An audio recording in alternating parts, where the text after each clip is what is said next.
Hello everyone and welcome back to Snehdeep channel. Last वीकची short trip झाली ती पण नारायणपूरला. पहाटे 5:45ला घर सोडले आणि अराऊंड 7 वाजता आम्ही पोचलो तो नारायणपूरला. पहाटे लवकर निघाल्यामुळे ट्रॅव्हलिंग पटकन उरकले आणि गर्दी काहीच नव्हती.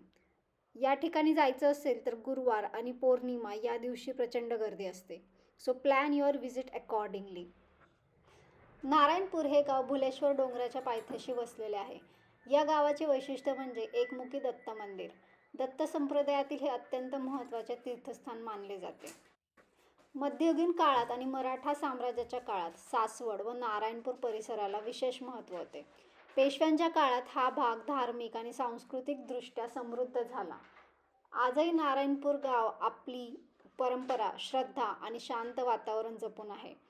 निसर्ग, मंदिराची पवित्रता आणि भक्तिभाव यांचा सुंदर संगम इथे पाहायला मिळतो. नारायणपूर या नावाचा संबंध भगवान विष्णू नारायण यांच्याशी जोडला जातो. प्राचीन काळापासून हे स्थान तपश्चर्या आणि साधनेसाठी प्रसिद्ध होते. येथे असलेले नारायणेश्वर महादेव मंदिर गावाच्या प्राचीनतेची साक्ष देणारे आहे. तुम्ही कधी ट्रिप प्लॅन करताय मग? व्हिडिओ आवडला असल्यास लाईक, शेअर अँड सबस्क्राईब मात्र नक्की करा. भेटूया पुढच्या व्हिडिओमध्ये. Till then take care. Bye bye.